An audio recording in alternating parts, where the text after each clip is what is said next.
বিষয়ে প্রশ্ন নিয়ে আলোচনা করছি। তো যারা তোমরা প্রথম শ্রেণীতে পড়ো কিংবা যে সকল অভিভাবক শিক্ষকরা বাসায় নিজ ছাত্রছাত্রীদের পড়ানোর জন্য প্রশ্ন কেমন হবে, কেমনটা হতে পারে এ বিষয়ে দ্বিধায় রয়েছেন, তাদের জন্য আমি দুই সেট প্রশ্ন এখানে করে রেখেছি।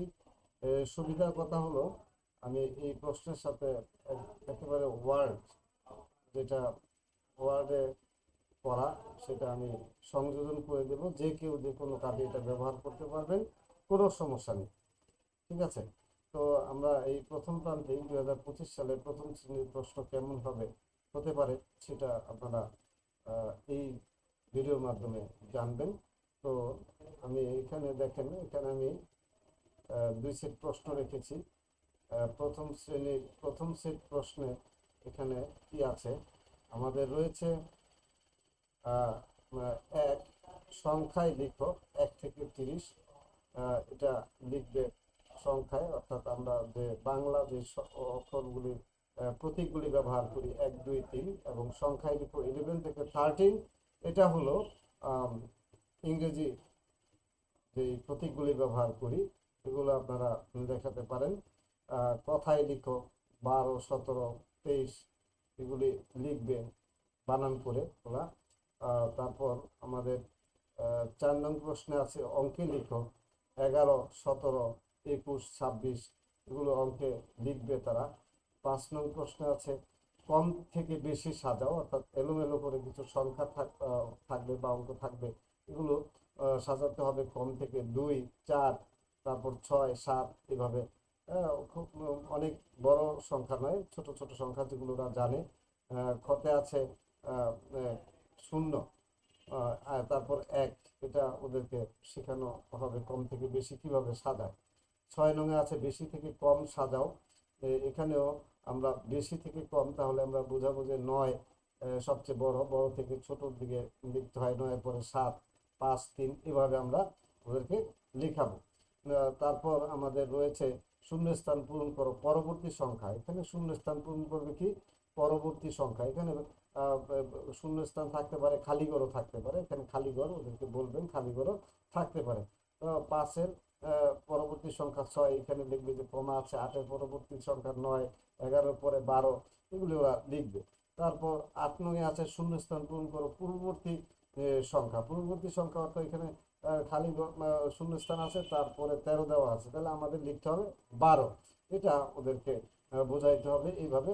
যদি আগে খালি থাকে তাহলে আগের সংখ্যা, পরে যদি খালি থাকে পরের সংখ্যা লিখতে হয়। এরপর আছে ছোট ছোট যোগ 9, এটা আছে যোগ। এখানে নাম্বার 10 ও আগে বলে নেই। এখানে 1 থেকে 8 পর্যন্ত প্রতিটা প্রশ্নের জন্য মান হলো 5। 5 × 8 = 40, 8 পর্যন্ত।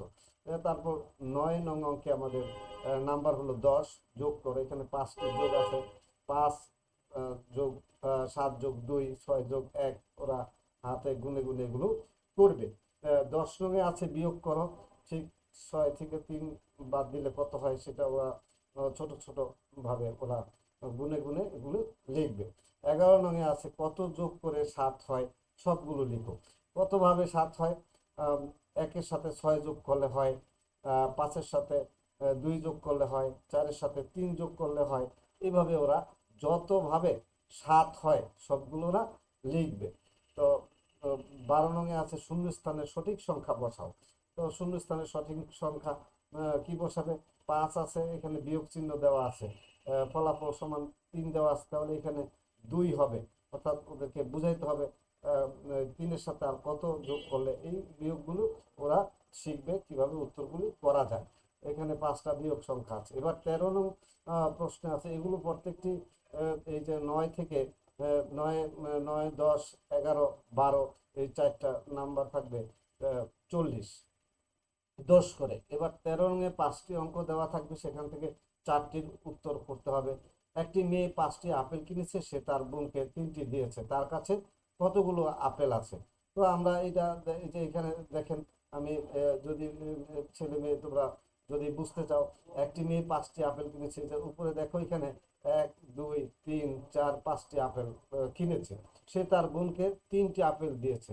এই ধরো এই যে প্রথম 3টা, এখানেও নিচেও 5টা আপেল, তবে 2 ভাগ করে যে 3টা দেওয়া হয়েছে সেগুলো আলাদা রাখছি। তো 3টা যদি দিয়ে দেয় তাহলে কয়টা থাকবে?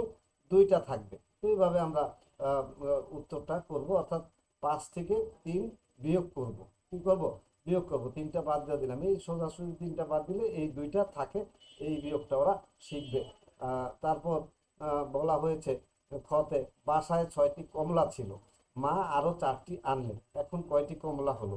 তো বাসায় কয়টি কমলা ছিল? বাসায় কমলা ছিল 6টি।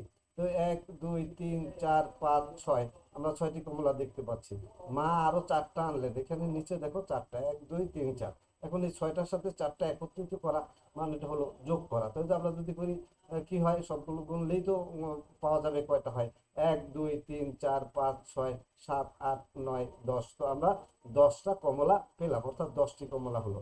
এভাবে আরো কয়েকটা যোগ বিয়োগের অঙ্ক আছে। 10টি বই ছিল, 3টে হারিয়ে গেছে। কয়টি বই আছে?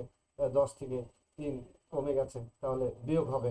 8টি পেন্সিল ছিল, 4টা দিলাম, কয়টি রইল? 4টা কাউকে দিলাম আর কি, দিলাম 8টি থেকে 4টি দিলাম, তাহলে আমার 4টা থাকলো, বিয়োগ করতে হবে। শ্রেণীকক্ষে 5 জন ছেলে 5 জন মেয়ে, মোট কতজন? তো 5 এবং 5 যোগ করলে যা পাওয়া যায় তা। আশা করি অভিভাবক এবং শিক্ষার্থীরা, অভিভাবকগণ এবং শিক্ষার্থী সবাই বুঝতে পেরেছে প্রশ্নের ধরন। এই ধরনের আমার এখানে আরো একটি প্রশ্ন নিচে রয়েছে। সেটা কি? এই যে একই ধরনের আরো একটি প্রশ্ন এখানে রয়েছে, সেটাও ইচ্ছা করলে যে কেউ আবার এগুলো করতে পারে। তো আমি এই কিছুক্ষণ এখানে রাখছি যাতে করতে সুবিধা হয়। তারপর আবার 9 থেকে বাকি অংশটুকু 12 পর্যন্ত কিছু সময় রাখলাম ভিডিওতে, তারপর আবার 13। ঠিক আছে? এইভাবে আমি এখানে মোটামুটি 3 সেট প্রশ্ন দিয়ে দিয়েছি। আপনারা বাসায় যদি ছেলে মেয়েদেরকে অঙ্ক করাতে চান, তাহলে এই অঙ্কগুলো করাতে পারেন। করালে তাহলে আস্তে আস্তে ওরা শিখে ফেলবে কোন প্রশ্নের উত্তরটা কিভাবে দিতে হয়। তো এই প্রশ্নগুলোর ওয়ার্ড ফাইল, অর্থাৎ একেবারে আপনারা যাতে কপি করতে পারেন সেই ধরনের করেই আমি সাথে দেব। তো সবাই এই পোস্টের সাথে থাকবেন, তাহলে এই আপনারা নিজেদের প্রয়োজনেও এগুলো টাইপ করে ছেলে মেয়েদেরকে প্রশ্ন তৈরি করে দিতে পারবেন। ওইভাবেই আমি দেওয়া থাকবে, কোনো পয়সা লাগবে না।